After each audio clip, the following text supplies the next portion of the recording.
Ẹ̀yin tèmi aláyọ̀, ẹ̀yin tèmi alálùbáríkà, ẹ̀yin tèmi ọlọ́pẹ́, thank you for joining me. Pápàpá, ọ̀rọ̀ lórí Abdulrahman ni. Mo fẹ́ kẹ́ listen sí ọ̀rọ̀ àfáà yìí. Gbogbo bí wọ́n ṣe sọ wípé Abdulrahman bó ṣe pe Hafsat sínú ilé ẹ̀, bí Hafsat sọ pé ebi ń pa á, bó ṣe lọ ra oúnjẹ fún un, bó ṣe drug ẹ̀. All this, mo fẹ́ kẹ́yin ẹ̀yin abiyamọ tòótọ́, mo fẹ́ kẹ́ learn one or two lesson. But at the same time, you see all these men are not to be trusted. Mo ti rí foul play nínú ọ̀rọ̀ yìí. Wọ́n ti ń try láti change the narrations. Ẹ̀yin abiyamọ tòótọ́, ẹ̀yin police gidi, wọ́n ti fẹ́ change the narration. Arákùnrin Abdulrahman, mi rò pé àfáà yìí put it into consideration pé 12 pairs of slippers pẹ̀lú ti Hafsatu ló jẹ́ 13 tí wọ́n bá nínú ilé bọ̀bọ́ yìí. Ibo ni àwọn yẹn wà? Báwo ló ṣe ṣe wọ́n? Ẹ ronú. Ẹ̀yin ti gbàgbé pé àwọn neighbors sọ wípé tó bá fẹ́ ṣe bẹ́ẹ̀, ó máa ń pẹran ni àwọn wà á máa gbọ́ pápápá. Ẹni ó lọ ń dẹran Afusa, ó lọ ń dà sínú bólà, ọwọ́ nìkan ló nídìí. Ẹni èèyàn tó ṣe bẹ́ẹ̀, báwo ló ṣe wá lè gbé orí lọ sí Ìbàdàn? Àmọ́ ẹ̀yin gbàgbé, ẹ̀yin ò conclude fún wa ibo ló gbé orí yẹn sí. What are you trying to cover, sir? What are you trying to do here? What are you trying to do? Tẹ́ bá continue báyìí, a lè rí justice. Tẹ́ bá continue báyìí, gbogbo àwọn ọmọ yín ló máa sọ̀dà pààyàn. Tẹ́ bá continue báyìí, gbogbo ẹ̀yin ọmọ yín obìnrin ni wọ́n jẹ tán. Tẹ́ bá ní kò ní kàn yín, tó bá kàn yín ńkọ́?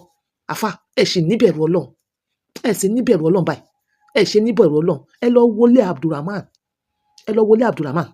Ẹ máa rí ibi tó pé ẹ̀jẹ̀ sí. Ẹ̀yin sọ bí ẹni pé he is a novice. He is not a novice. Ó pé ẹ̀jẹ̀ sínú àwọn rọ́bà kélékèlé. Ẹ̀yin sọ wípé ọwọ́ nìkan ló nídìí. Ọmọ tó ò ṣe bẹ́ẹ̀ rí, ṣó máa ní àyà láti gún ẹran èèyàn kéékèèké? Ẹ ń change generations. Ẹ rántí pé tẹ́yin bá sọ, ẹ̀yin kọ́ lẹ máa dá. Ṣó yé yín? Ẹ rántí pé bẹ́ẹ̀ ṣe ń sọ, àwọn èèyàn kan wọ́n hàn jù yín lọ. Whatever you are trying to do there, àwọn ọ̀pọ̀lọpọ̀ èèyàn wọ́n mọ nǹkan tẹ́ ń ṣe. Ẹ níbẹ̀rù Ọlọ́run. Ẹ níbẹ̀rù Ọlọ́run. Ẹ̀yin abiyamọ tòótọ́. Tẹ́ bá sọ wípé àwọn obìnrin yẹn rìn kọlọkọlọ ni, wọ́n fi pa wọ́n. Ẹ̀yin gbàgbé pé ọmọ yẹn fẹ́ jẹun, ló fi whatever tó fi pè lọ sọ́dọ̀ ẹ̀. Ó sì sọ wípé ọmọ yẹn sọ pé bí ń pa náà. So pẹ̀lú gbogbo narration tí màá yí sọ nísìn, I don't believe it sef. I don't even believe it, but màá fi yín kalẹ̀. Ẹ máa gbọ́ gbogbo ẹ̀.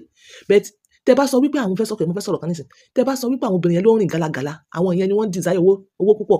Àwọn ọmọ yín ọkùnrin tó wá sọdá pààyàn ńkọ́? Because ẹ lọ wo Abdulrahman yẹn, bójú rẹ̀ ṣe kú. Ṣé bàbá àti ìyá rẹ̀ ṣé wọ́n bí ní apààyàn ni? Ṣé bẹ́ẹ̀ yín ọ̀dájú abiyamọ? Ẹ̀yin ọ̀dájú abiyamọ, ẹ̀yin tẹ́ ń change generations. Ọ̀pọ̀lọpọ̀ yín bẹ́ẹ̀ ṣe sọmọ ọlọ́mọ di apààyàn nìyẹn. Ẹ lọ wo ọmọ yẹn, ìkúlẹ̀ abiyamọ dẹ̀ ṣe yín. Ẹ lọ wo see the mess he got himself into. Ìwọ ọmọkùnrin, kí wọ́n tó sọ ẹ́ di apààyàn, jára ẹ̀. Ìwọ ọmọ obìnrin, kí wọ́n tó sọ ẹ́ di súyà, ìwọ náà jára ẹ̀. See the way they are using you against each other. Ẹ bí wọ́n ṣe ń lò yín against each other. Mi fẹ́ kọ́rọ̀ yìí pọ̀jù, síbẹ̀síbẹ̀ ọ̀rọ̀ yìí is so emotional now. Ẹ má change narration ọ̀gá. Ọ̀gá, ẹ má change narration kẹ́ rí bí wọ́ sí. Ẹ wọ́ bí kan sí. Ẹ wọ́ sáyé kan. Báyìí lòun ṣe máa ṣe. Wọ́n lè rákì bá tún lè takò wá. Ọ̀nà gbogbo eré táwọn bá rè ń sìn. Ó sá lọ wájú, ó sá lọ sẹ́yìn nísìn. Ó là ṣírí tù yìí. Ok, sọ́tù wá ní owó yẹn báyìí. Ó bó kọ bàbá ẹ̀ jẹ́. Ó bó kọ ìyá ẹ̀ jẹ́. Bó kọ bàbá jẹ́, ó bó kọ ìyá jẹ́. Bó kọ ẹbí jẹ́. Ìsàlẹ̀ kòtò. Àdúgbò tó tóbi ní ìsàlẹ̀ kòtò. Ilé wọn ní ìdí ìsìn nílé wọn. Ó pe ọmọ yẹn ìyẹn Hafsa, gẹ́gẹ́ gbogbo yín ṣe gbọ́ sórí yẹn. Nígbà tọmọ yẹn dénú ilé ẹ̀, ọmọ yẹn sọ pé òun fẹ́ jẹun. Ó jáde lọ, ó lọ ra oúnjẹ fún ọmọ yẹn ní item 7. Ó lọ ra rice fún ọmọ yẹn nílé oúnjẹ tó ń pè ní item 7. Gbà tó ń ra oúnjẹ yẹn bọ̀, ó ra drinks pẹ̀lú ẹ̀. Ó wá drug drinks yẹn. Ó drug drinks yẹn. Ó drug yẹn. Nígbà tí Hafsa ti jẹun yẹn tán, ó jẹ́wọ́ bẹ́ẹ̀ fáwọn àwọn agbófinró. Torí pé ní ọjọ́ Sunday, ẹni tó jọ́ga ọlọ́pàá ní lecture tí mo lọ ṣe nílọrin mo pè é. Dìde du ẹni tó bá lọ wo lecture mi lọ́jọ́ Sunday pé ọmọ tó wà ní custody yẹn o, kò sí pardon o, pé ẹja àfojú kíní kan wo, ẹja àṣẹ kíní kan wo, kò dẹ̀ sí ti ń jẹ́ wọn gbére o. Torí gbogbo tí bá ń jẹ́ wọn gbére láyé, story ni máa bá dé o. Lórí tó ń ṣe yìí o. Al-Qur'an sọ fún wa ni pé an-nafsu bin-nafsi. Ẹni bá pààyàn tó bá gbẹ̀mí yàn, ẹgbẹ́ ní tiẹ̀ náà ni o. Ó wá drugs, ó fógun oògùn, ó drug drink tọmọ yẹn máa mú. Nígbà tó drug drink ọmọ yẹn, ó gbóúnjẹ yẹn wọnú ilé. Ọmọ jẹun, ó mu drink, ọmọ bá sọ̀rọ̀. Ó wá bá ọmọ yẹn sùn. Ó wá bá sùn títí tí ọmọ yẹn fi gáàsì tó fi kú ó dẹ̀ sọ fáwọn ọlọ́pàá pé ọwọ́ lásán lòun nídìí ọwọ́ lásán lòun nídìí ọ̀pọ̀ ọmọ yẹn gbogbo àwọn pàtì ara ọmọ yẹn tó kù ló kó sínú kíní tẹ̀rí yẹn ẹ̀ẹ̀mejì ó kó pàtì alákọ̀ọ́kọ́ ó gbé lọ sí ibì kan tó ń pè ní Michael Modu bin dustbin kan tó wà ń bẹ̀ bó ṣe sọ́yà tó bá jọmọ̀ lọ́rùn yóò ti mọ̀ ní tó ń sọ yìí Michael Modu ibẹ̀ ló da pàtì agbègbè alákọ̀ọ́kọ́ sí ẹ̀ẹ̀mejì ló kó lọ́bẹ̀ torí nígbà táwọn ọlọ́pàá padà wá tó máa ọlọ́pàá débi bin yẹn wọn àtún kíní ẹ̀dẹ́ sálẹ̀ wọ́n rí àwọn pàtì díẹ̀ wọ́n rí kó jáde kó inú bin tó da ẹran ara ọmọ yẹn sí níbo ló ti wá gbé orí tó wá gbé lọ́bàdàn tó wá lọ́ta nǹkó tẹ́ nǹkúrọ́ máa arábàdàn báwọn arábàdàn ni wọ́n ra orí níbo ló ti gbé orí lọ bọ̀ tọ́rọ̀ bá ṣẹlẹ̀ báyìí onírànà kálukú ló máa mú wa alákọ̀ọ́kọ́ ó kó lọ́bẹ̀ ó lọ dá sínú bíìnì yẹn ẹlẹ́ẹ̀kejì náà ó kó lọ́bẹ̀ ló dá síbẹ̀ ẹ̀ẹ̀mejì ló dá ọmọ yẹn síbẹ̀ nígbà tó tíráàkì nọ́mbà yẹn tí wọ́n rí tí wọ́n mú àwọn kan sọ pé ilé rẹ̀ tóbi gan yàrá méjì náà ló gbà síbẹ̀ ibi ló máa nípa lọ ní àwọn kan tó bá nu lẹ́rìí wọ́n bá ọṣẹ dúdú èyí tó kó sínú pósí la ilaha illallah ọṣẹ dúdú tó kó sínú pósí wọ́n bá nu lẹ́ẹ̀ wọ́n bá oríṣiríṣi àwọn nǹkan míì tó wà nu lẹ́ẹ̀ tébù yẹn ó sá ọmọ yẹn wẹ́lẹ́wẹ́lẹ́ ó kun ọmọ yẹn lẹ́yìn ìgbà tó bá ọsùn tẹ́mi bọ́ lára ọmọ yẹn ẹ bá gbogbo lẹ́lẹ̀ yẹn rí ẹ̀jẹ̀ rẹpẹtẹ ó sá ọmọ yẹn wẹ́lẹ́wẹ́lẹ́ ó dẹ̀ yọ apá tó ń fẹ́ lù ó wá kó ìtókù sínú ike ọ̀dà yẹn òun ni wọ́n ń gbé lọ sí bí yẹn ni wọ́n lọ ń dànù síbẹ̀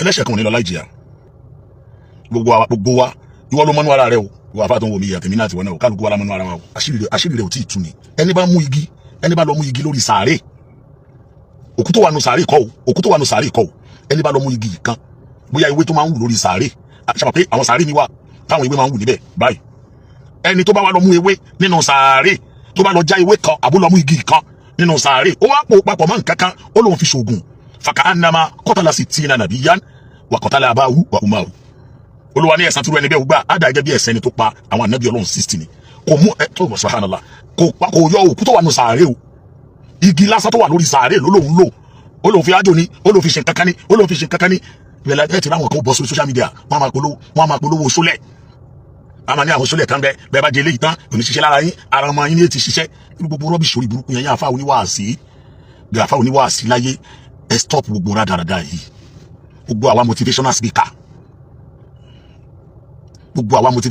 ẹ já stop gbogbo rọ́bì ok gbogbo àfa àmàlú bẹ́ bọ́ta níjọ́ tí Alhaji Wasiu Ayinde ṣe ganu sí gbogbo àfa yìí gbogbo àfa yìí kọ́ asàfùlà àwọn ọ̀pọ̀lọpọ̀ àfa ló bẹ́ bọ́ta àṣà ìdókun ni tó bá kú tán yóò ṣe kíní kan àfúnjọ́ méje. ẹ ṣeun àfà ẹ̀yin ti sọ̀rọ̀ àwọn onílàákàyè wọ́n ti mú kodoro ọ̀rọ̀ nínú ẹ̀ we appreciate the fact pé ẹ jẹ́ ká mọ bí ọ̀rọ̀ náà ṣe rìn títí tó fi gbẹ̀mí lára ẹ̀ ẹ jẹ́ ká we appreciate that fact but the other narrations tó lọ ń dẹran sí bólà mi ò rò pé ẹ wo online ṣá dádì ẹ wo online ẹ gbọ́ oríṣiríṣi ọ̀rọ̀ táwọn èèyàn sọ ẹ gbọ́ nígbà táwọn neighbors ẹ sọ̀rọ̀ mi ò rò pé ẹ rí yẹn all in all gbogbo ẹ̀yin onílàákàyè ẹ̀yin abiyamọ tòótọ́ ẹ̀yin pólísì gidi ìjọba alálùbáríkà ẹ máa rí i pé wọ́n fẹ́ kí Abdulrahman nìkan kó bí ẹ gbogbo blame yìí bí wọ́n ṣe ń ṣe náà nìyẹn tá à kí ń rí the true justice bí wọ́n ṣe ń ṣe náà nìyẹn tí apààyàn fi pọ̀ nílùú tí wọ́n fi sọ gbogbo àwọn ọmọkùnrin di rádaràdá tán ṣé ẹ rí nǹkan tí wọ́n ṣe ń sìn wọn ò fẹ́ ká rí truth yẹn o that is kí Abdulrahman nìkan wọ́n ti gbá mú kó nìkan bí ẹ consequences yes aládàá ni Abdulrahman aládàá fún àwọn èèyàn kan ni àwọn èèyàn kan yẹn òun ni wọ́n try láti cover up ẹ̀yin police ẹ tú iṣu dédi kòkò sir ẹ tú iṣu dédi kòkò by their words we shall know them ẹ má gbàgbé ẹ̀yin tẹ́ bá mọ̀ ìtumọ̀ yẹn pẹ̀lú ọ̀rọ̀ ẹnu wọn we know them better by their words ẹ̀yin ti tèmi ẹ má jẹ́ kí wọ́n sweep ọ̀rọ̀ yìí under the carpet Abdulrahman kò lè blame kò lè take blame yẹn àwọn èèyàn kan náà ló